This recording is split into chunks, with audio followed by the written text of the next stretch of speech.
On today's show, we're breaking down the game of potentially the best skater in the entire 2025 NHL draft class, Cullen Potter.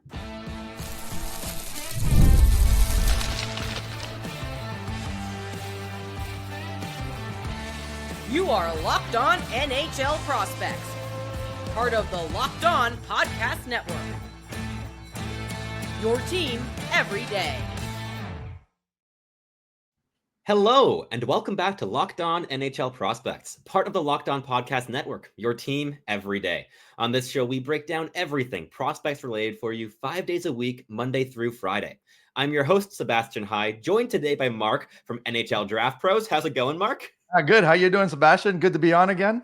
Doing great. Happy to have you on. And we're talking about a very electrifying prospect on today's show, Cullen Potter, a guy who does everything through high-end feet. Really interesting choice he made prior to this season as well, where he was slotted to play with the NTDP U18s after playing with the U17s last year. And instead, he skipped a step by going immediately to college hockey, playing with Arizona State University. And that's turning out to be a very wise, risky bet on himself, as we're going to delve into today. As we're going to start off the show by looking at his tools, his profile, who this player is, how he produced, and how good the shooting, the playmaking, the handling are in his game, but most importantly, that skating ability.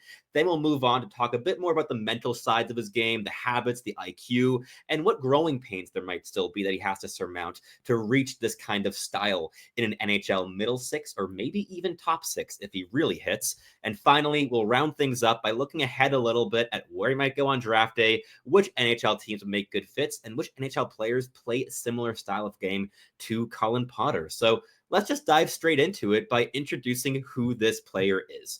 Cullen Potter is a 5'10", 172-pound left shot forward. He's played on the wing, but this season in the NCAA, he's almost exclusively been deployed down the middle as an undersized, speedy center with ASU. Really solid campaign that he had there this season. Even if the production didn't like jump off the page, he was notable in every single viewing I had. Always made things happen with the puck on his stick. And with that said, he scored 13 goals, 9 assists for 22 points this season in 35 games, and then also did rejoin his friends over at the NTDP for the U18 World Championships. And he really shone at that tournament, scoring 4 goals and 8 points in 7 games and being quite clearly the most dynamic player on that USA team. Right, Mark? Oh, absolutely. I mean, like you said, the one trait that he carries really well is his skating. And we saw it at the U18s. He was flying, buzzing on the ice. Saw that obviously in the NCAA with the Arizona State there, but that's the thing that stands out with Cullen Potter is definitely his skating. It is, like you said, probably the best in this draft class for sure. It's definitely up there. I mean, I did just post an episode as well on Cameron Schmidt, and I think he might be a slightly better skater than Cullen Potter, both in terms of straight line speed and agility. But like, it's really like maybe it's like half a handful of players that contend with Potter's skating. Like, I would say it's probably Schmidt and Schaefer, and then you have Potter. Like it's kind of like a top 3 skating in the class. And in terms of like our elite prospects draft guide, which is releasing tomorrow, so Oh, yes. keep your eyes open for that, because that's going to be a whole lot of reading hours if you are up for it. And one of the quotes we got from one of the scouts associated to an NHL team is that he might be the fastest player in the whole draft. Really of note that even NHL teams are seeing this player, and even though he's undersized, even though there are some question marks of what he still has to do to build up his frame to resist NHL level pressure and contact, even NHL scouts are getting pretty giddy about the possibilities of adding someone who can skate just this well. So it's quite clearly the best tool in his toolkit. Like in our EP grading scale, which goes from a 1 to a 9, and it's in the description down below if you want to have take a look at what those numbers kind of mean. But basically, a 5 is a like NHL average kind of tool. We have him as a 7 grade. This is a very high end skater. He's explosive, very quick, strong mechanical base, and extremely agile. So very well-rounded skater, and he's only going to get better once he beefs up his lower body even more, right? Absolutely. I mean, even the four-way mobility, his edge work is really good. Like he can get out of trouble real quick just by a little push off and stuff. So the skating is paramount to his game. There are some other attributes that are really well. We'll probably talk about that soon. But yeah, like I said, the skating is top notch. And you got to remember Schaefer's 6'2", right? He's 5'10", but he can pretty much, I'd say he could probably keep up with Schaefer. That's some decent skating for sure. Absolutely. He covers so much ground. But the thing that was most impressive for me in terms of how he was moving this season in college hockey was how he was able to combine that elite level mobility with excellent puck handling, right? Like, talk me through how his handling and skating kind of interact here. Yeah, you know what? So, a lot of times if a skater's pretty, I mean, if a player is pretty fast, they have a hard time maintaining the stick handling component to it. But he can manage both at a high pace, which is really impressive. And so you can't dismiss that when you have a player who can skate and they can handle the puck at the same time, kind of like your Connor McDavid's. I'm not saying that he's Connor McDavid, but his brain and his hands work in tangent, which is really, really impressive.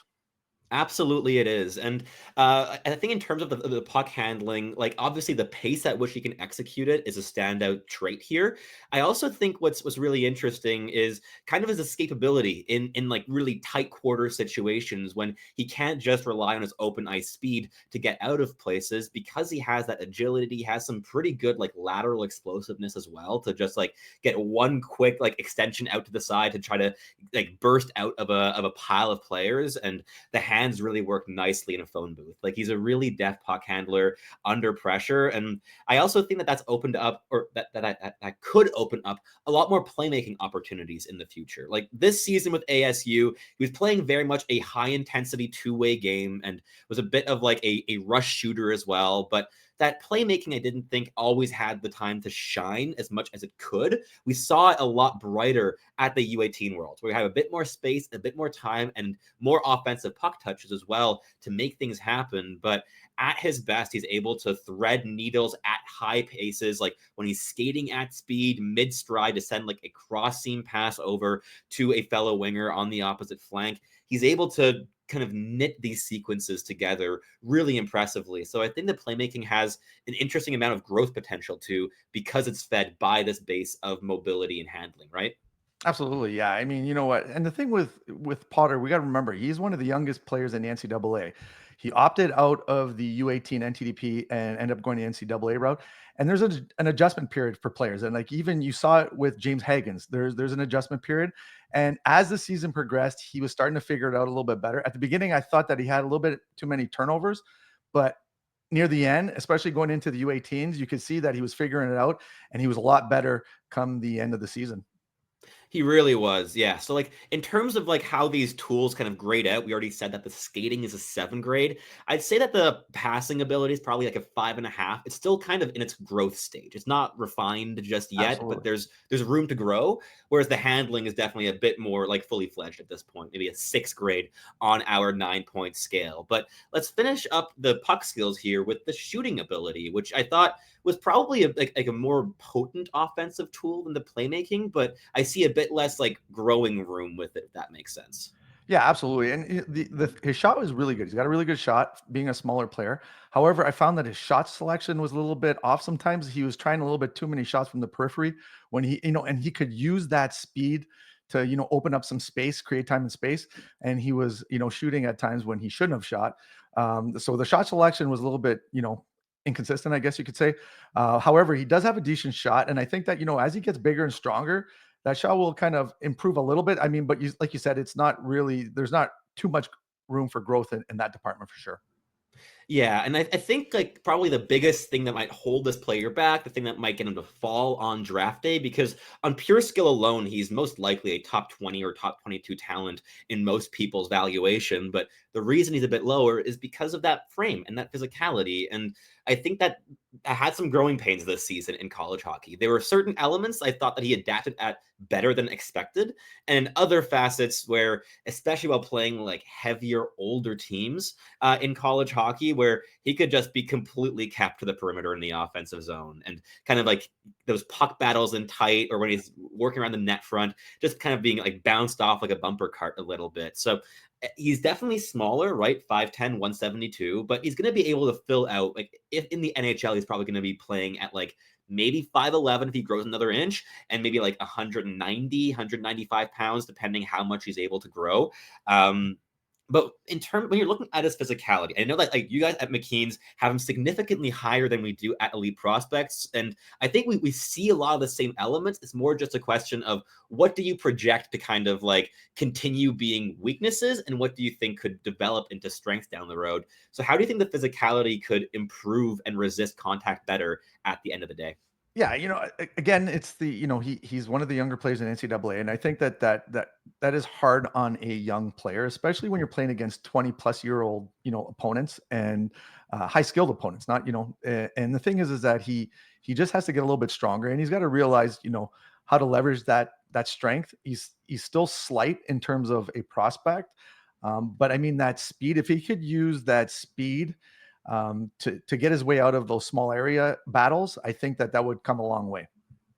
Absolutely. I fully agree. But we'll dig in a little bit more to the habits, and this includes the physical habits of what he did this season to get more involved, and especially how that had ripple effect on his defensive impact and defensive solidity, because he went from an all offense projection to a really strong two-way player this season. But first, a quick message from our sponsors here at Locked On NHL Prospects.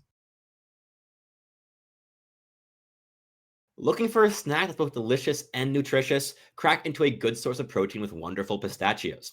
Wonderful Pistachios is one of the highest protein nuts. Each 1 ounce serving has 6 grams of protein, giving you over 10% of your daily value.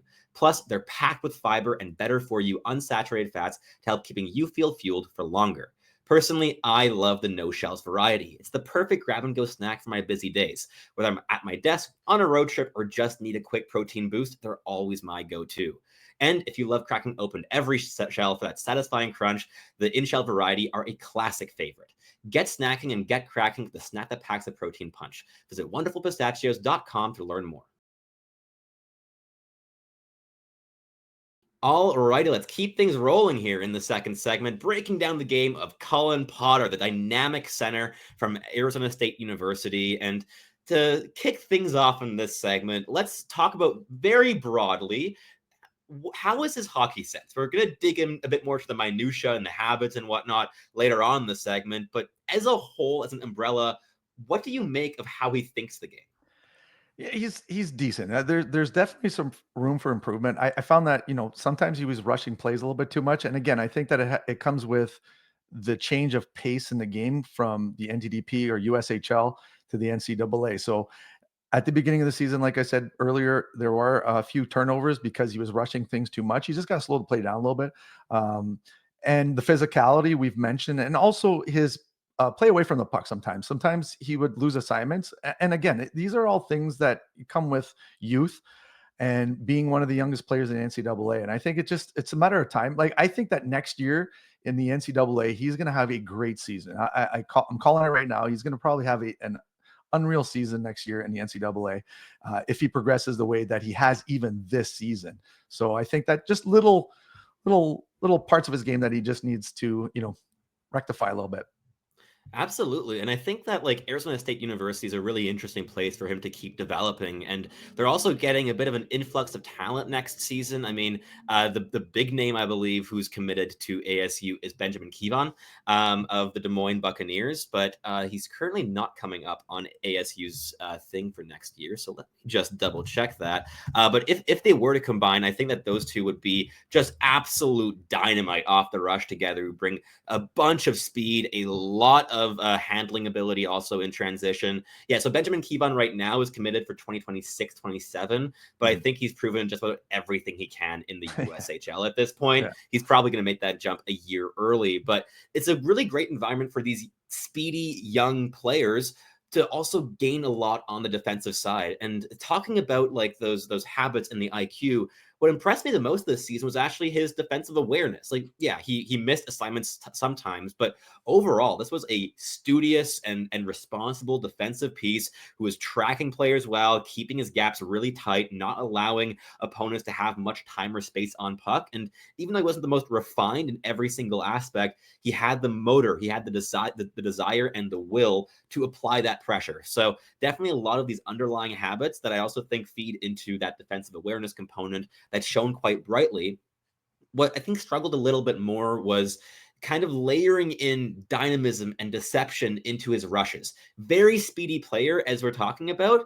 I think maybe one thing that we disagree on slightly in our evaluations of this player is I think I have a few more question marks about his intelligence at speed with the puck on his stick. He's definitely very speedy. The hands flow wonderfully in with his feet, but he often resorts to making hope plays off the rush. And I thought the scanning broke down also when he's making those puck rushes, where he's just missing, like, oh, I actually have a teammate right behind me who's in support, and not making that shoulder check to see if that's an outlet possibility. And I thought a lot of turnovers kind of came from these types of situations where one quick scan would have changed the decision that he ended up making, and he just wasn't putting himself in the best position to make that decision.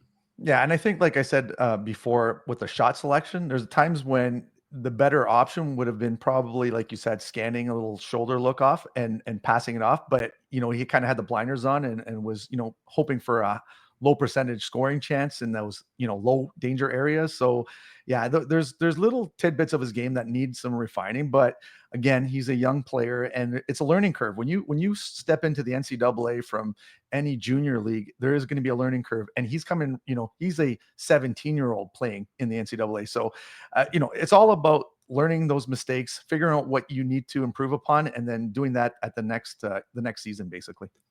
Yeah, exactly. I fully agree. I think like staying in the NCAA for another like 2 seasons would do wonders. For sure. Maybe even 3 seasons for Cullen Potter. Like he's I think in a great position here as like the perennial potential 1C with Arizona State University. He's going to get surrounded with more and more talent in the coming seasons. But he showed this year that he can play a central role at both ends of the ice. But I think in terms of like achieving that like top six potential that I do think is in his game with the way he skates, the way he's handling influences everything in his game. But I think in order to hit that, he's going to have to become more deceptive on puck. And what I saw a lot this season is that he was making like he had one play in mind and he just doubled down on trying to make that play work rather than adapting like at speed. So in terms of like, yeah, like the scanning frequency would help that in terms of being more aware of the different options available to him at any certain point, but also in terms of being able to use his playmaking threat to open up goal scoring opportunities and vice versa. I found that when he settled on whether he wanted to shoot or pass, there was no changing that anymore. And I think being more adaptable in those situations will also just like compound his offensive threat in college hockey in the coming campaigns. So you could see a Cullen Potter next season who just tears defenses apart if he's able to layer in some more delays, not being just a single speed and very high speed, certainly, but like a one speed attacker. So that I think an exciting part with Cullen Potter is if you draft him, there's a bunch of different ways that this already quite dynamic player could become way more offensively threatening as well in just a year or two's time. So definitely an exciting player with all these tools. But I wanted to finish off the segment here by kind of asking you, what would you recommend? Like if you had sat down to have a chat with Cullen Potter, what were a couple elements from that you saw this season that you'd want to highlight and maybe bring to his attention that he can maybe work on in the coming year or two? Yeah, I think you mentioned most of it is adding a layer of versatility in his game. You don't have to do everything at high speed. Sometimes you can slow the play down. And I mean, it's about if you have that skating, that underlying skating, you can't teach that. So if you can take that skating and know when to, aggressively attack or sit back, wait for some support. Those things go a long way. And I think that, he's going to be a little bit of a project, I think, for any team that takes him on.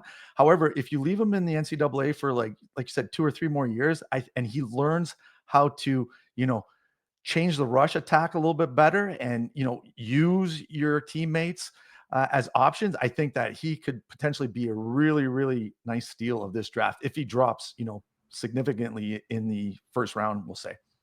Yeah, and I think it's even possible that a team can get an absolute steal like in the early second round, right? Like Yeah. players this small often do fall a little bit, right? Like that would not be shocking at all. But I think in terms of value, like definitely he should not be falling past that late first round. Like that's kind of the cutoff point in Yeah. terms of what he brings to the ice. But in the next segment, we're going to be looking a bit ahead at where he might go on draft day, what his range is in terms of likely outcome, but also where we would have him ranked as well as some NHL player comps, including Marco Rossi and Yanni Gourde. So stay tuned for that right after these messages from our sponsors here at Locked On NHL Prospects.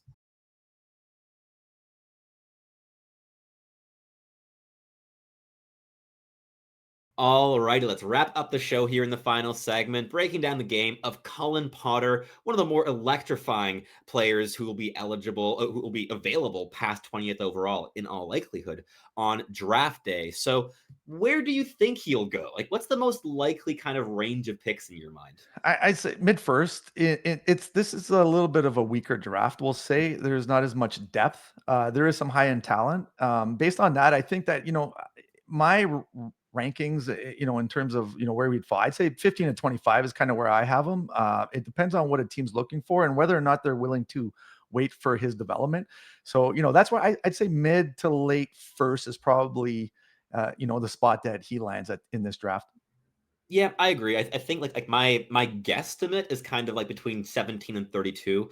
But again, he could fall to day two, just probably shouldn't. Yeah, And on my personal board, he's kind of like bounced around a little bit because I think that like where he falls in a ranking is a lot less about what you're seeing from the player and more of like how you're projecting this to kind of like projection. change in the next couple of years, right? Absolutely. Like I think most people see the exact same elements in his game. They see the dynamism, they see the mobility, they see the skill, and also some of these warts that we've been talking about today. So it's more just a question of where you evaluate that overall profile to kind of land on your rankings. So for me, he's kind of bounced in between like 15th and 25th on my board as well, kind of the range that you were talking about. But he's moved up and down in that range, and Yeah. it's been pretty fluid there. So I haven't finalized just yet where he's going to fall, but my guess is he's probably going to be around like 23rd, 24th on my board at the end of the day. But in terms of team fits, like we have kind of this range now, right?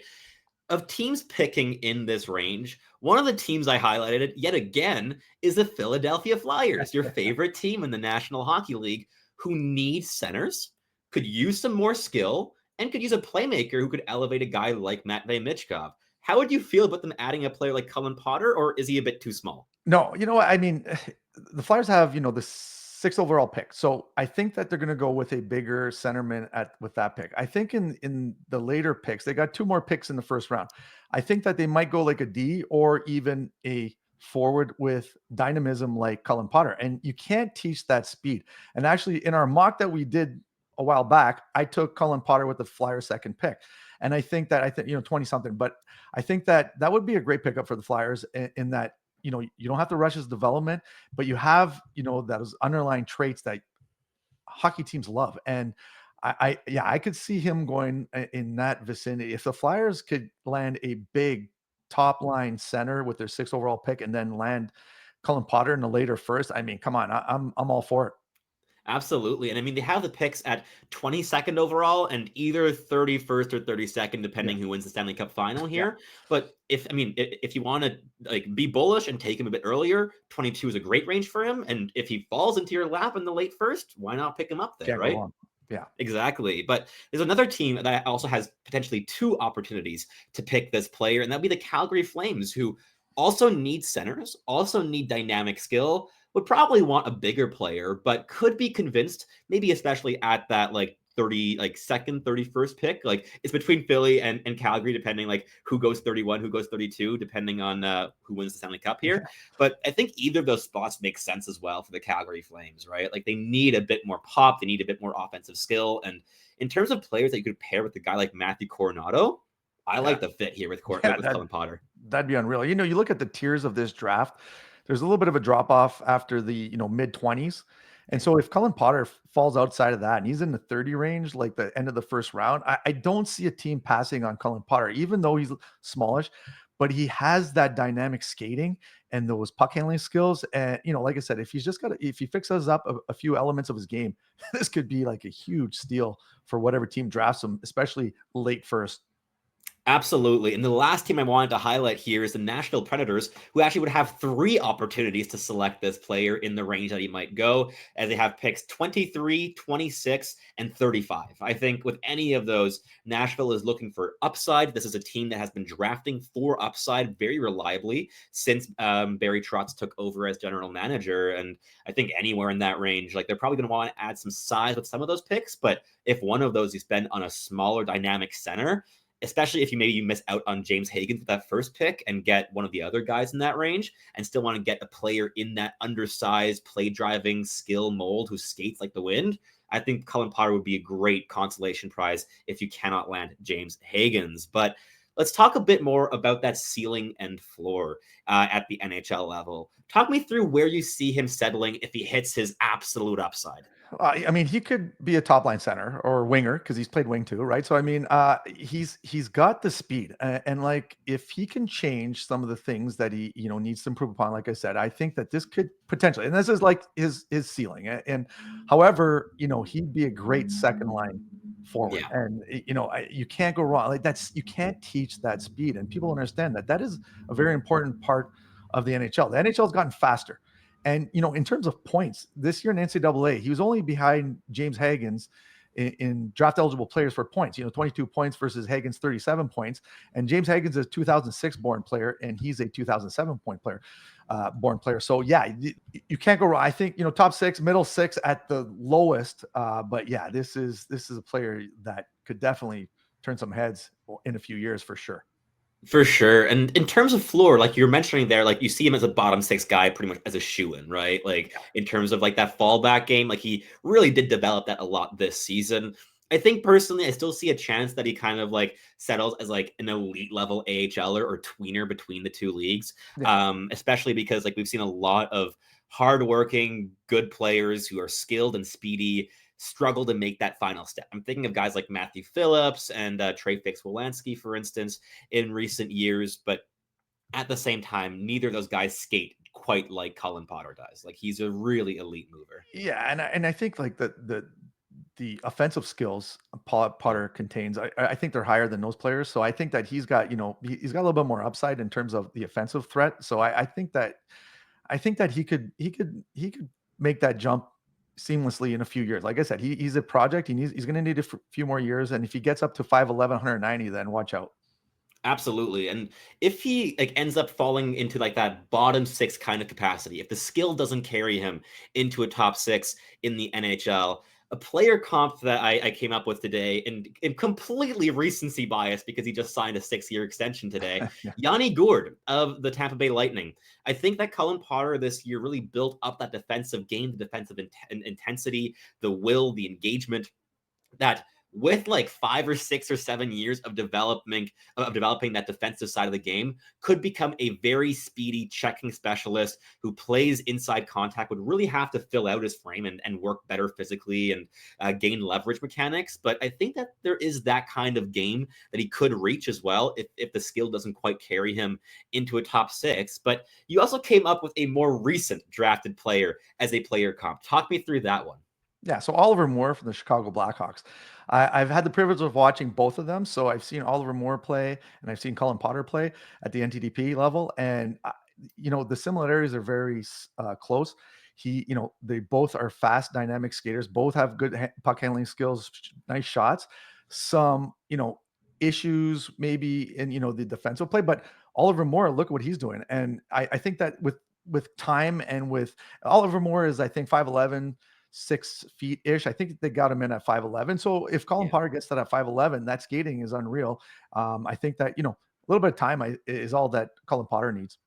Yeah, I fully agree. And in terms of a couple other player comps that I came up with, in terms of maybe like a in between Yanni Gourde and the actual upside here, I have Trevor Moore as another option. So we have two Moores here Yeah. as the player comps. But Trevor Moore of the Los Angeles Kings, very speedy, very hardworking, checking beast, really good two-way player. And what he dominates in is possession and play driving. And I think that Cullen Potter could have that kind of upside if he lands in the middle six to really specialize on providing energy, speed, and overall possession strength with the puck on his stick. And last but not least, I think a really fun player comp here is Marco Rossi of the Minnesota Wild, who's currently involved in some trade rumors. He's an RFA. They can't agree on contracts right now between his camp and the Minnesota Wild. But in terms of intensity and overall like speed as well, middle drive, Marco Rossi is kind of the mold I would love to. I want to sit Cullen Potter down and just show him Marco Rossi tape for 12 hours and be like,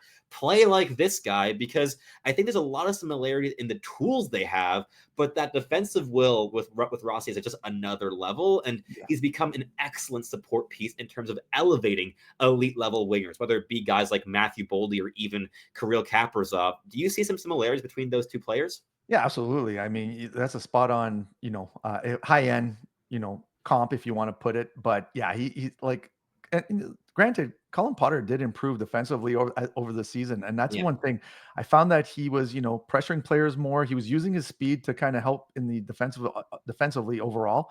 So, if he could take it to that next level, like Marco Rossi, come on, that'd be unreal. Can't complain whatsoever with that kind No, of like asset in the late first round or even early second if you absolutely. can get him there. But that wraps up the show here today, breaking down the game of Cullen Potter, a very fun, very skilled, especially speedy forward there from the NCAA. But if you're watching on YouTube, please do leave a comment down below if you've watched this player. What are your takeaways? What are your thoughts? Do you have different perspectives to what we have here on this player? I'd love to hear from you down below. And if you're listening on your favorite podcasting platform, please do make sure to make us your first listen of the day. It's always appreciated. And for your second listen, you can head on over to Locked On Fantasy Hockey, where Flip and Steel break down everything that you need to know to build yourself a competitive and sustainable fantasy roster. But that's everything from me today. Thanks so much for joining. And Mark, thank you so much for hopping on as always. Always a pleasure. Always a pleasure. Love talking hockey. Always a blast, and everything in terms of like the Twitter links and McKeen's hockey is going to be in the description down below if you want to go check out the work that Mark's been doing here this season. And when is McKeen's draft guide coming out? That's another big thing to look forward to. Within a few days, just finalizing it right now. So piggybacking on elite prospects. So yeah, we'll see. Hopefully soon. We're going to have a lot of hockey content I coming know. out this week in terms of draft guides. So got reading material for all the subscribers here on the channel. But that wraps things up. Thank you so much for listening as always. And I'll catch you tuning in again very, very soon.